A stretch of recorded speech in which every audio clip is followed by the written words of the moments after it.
also want to flag an initiative on the Strait of Hormuz from our colleagues at the International Maritime Organization, who tell us they will be beginning implementing an evacuation plan for more than 11,000 seafarers who remain stranded in the region.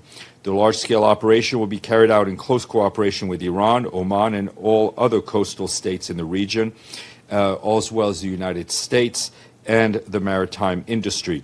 The IMO Secretary General, Arsenio Dominguez, said IMO secured the necessary safety guarantees and thoroughly verified the conditions for safe navigation to support these operations.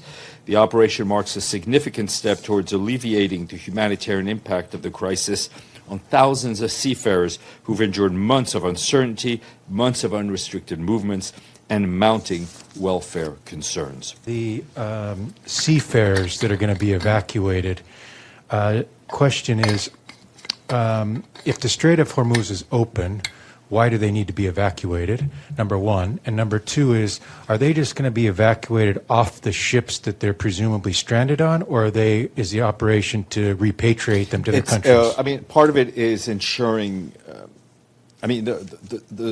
we've seen the statements about the state of the strait, but it's also ensuring that with the ships that do leave, do it safely. As for the details, I'll give you the contacts of my colleagues at IMO who will be better placed to answer. בשנה החולפת יצאנו לשני מבצעים כבירים, עם כלבי ושאגת הארי. יצאנו למבצעים הללו כדי להרחיק מעלינו סכנת השמדה מיידית ממשטר הרשע באיראן. ואלמלא פעלנו, כבר היו בידיו פצצות אטום והם היו משתמשים בהם. אני מתחייב כאן על קברך, יוני, ואני מתחייב בפניכם, אזרחי ישראל. מדינת ישראל לא תהיה אפיזודה חולפת בתולדות עמנו. אנחנו עומדים איתן על האינטרסים החיוניים שלנו. השגנו הישגים כבירים ולא נוותר עליהם. נשאר ברצועת הביטחון בדרום לבנון ככל שידרש, כדי להגן על תושבי הצפון היקרים לנו ועל אזרחי המדינה כולה. כראש ממשלת ישראל, אני עומד על כך בתוקף, ושום דבר לא ישנה זאת. וביחס לאיראן, יהיו אשר יהיו ההתפתחויות המדיניות, לא אתן לאיראן להתחמש בנשק גרעיני. כל עוד אני ראש ממשלת ישראל, זה לא יקרה. למטרה קדושה זו, הקדשתי את חיי מאז נפילתך, יוני.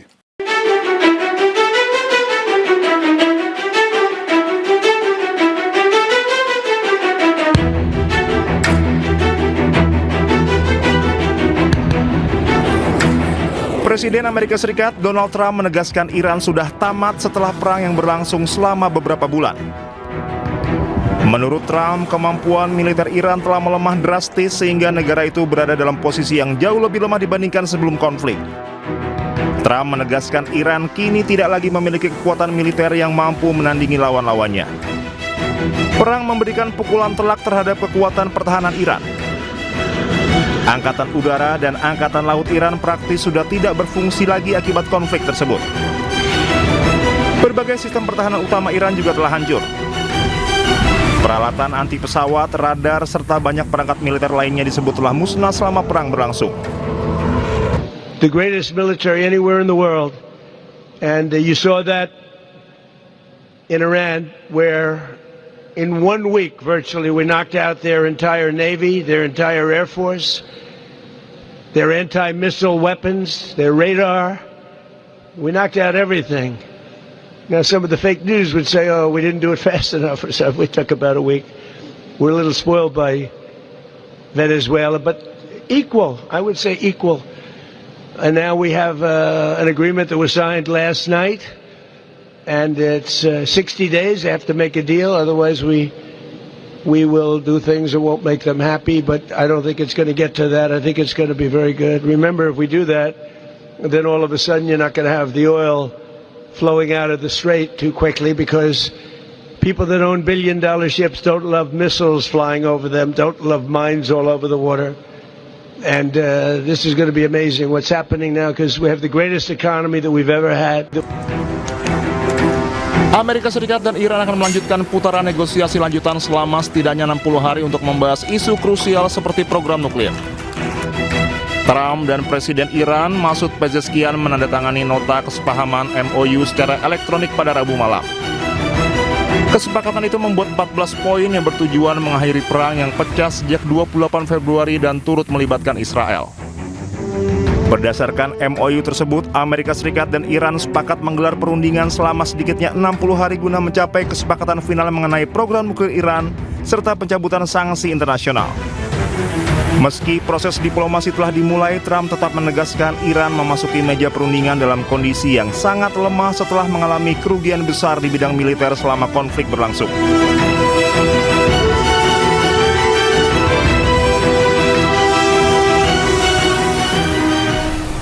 Pengamat menyebut perundingan damai Amerika Serikat dan Iran sulit dicapai lantaran Israel terus menggempur wilayah Lebanon yang melanggar salah satu nota kesepahaman antara Amerika Serikat dan Iran.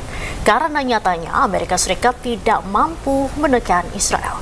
Dan berikut dialog kami bersama pengamat hubungan internasional Presiden University, Bapak Teguh Reza Shah. Walaupun baru diteken, tapi jelas-jelas Israel merupakan penghambat dari nota kesepahaman tersebut ya. Sampai saat ini saya belum jelas apakah pihak wakil dari Iran akan datang karena mereka mengkhawatirkan ada operasi pembunuhan atas kontingen dari Iran tersebut. Jadi ini merupakan penghambat Iran untuk datang. Tapi bagaimanapun juga ini merupakan suatu pelanggaran yang sangat serius. Terlebih lagi untuk poin 1 dari 14 poin. Jadi yang terlanggar itu adalah poin 1 perihal penghentian konflik di semua front. Di mana dalam hal ini Amerika Serikat, Iran, dan sekutu mereka itu mendeklarasikan penghentian operasi militer segera dan permanen di semua front termasuk di Lebanon. Untuk itu perlu bukti bahwa semua pihak itu berkomitmen untuk tidak memulai perang atau operasi militer baru, menahan diri dari ancaman kekuatan, serta memastikan kedaulatan wilayah Lebanon. Kesepakatan akhir akan mengkonfirmasi ketentuan ini dalam waktu 60 hari ke depan. Tapi kalau kita lihat saat ini yang terjadi adalah Israel sudah melakukan pemboman atas Lebanon dan membunuh 47 warga. Kemudian pada saat yang sama dari Hezbollah telah membunuh 4 serdadu.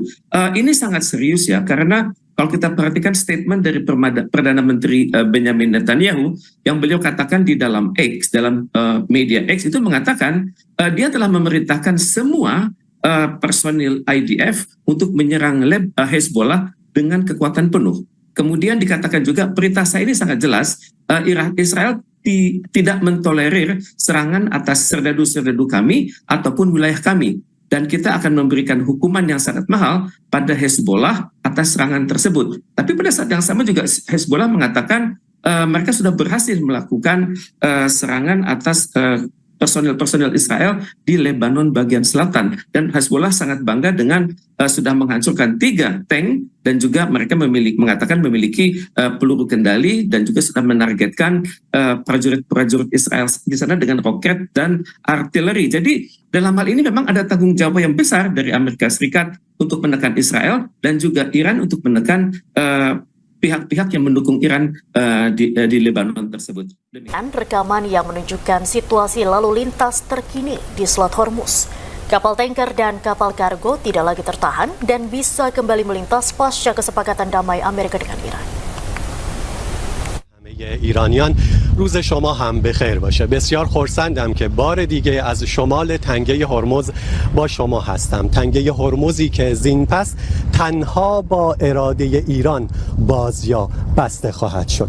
در 24 ساعت گذشته سنکام رسما رفع محاصره دریایی علیه کشتی‌های ایرانی رو اعلام کرد. بر اساس بیانیه سنکام همه تلاش‌های نظامی ارتش این کشور برای اجرای محاصره دریایی متوقف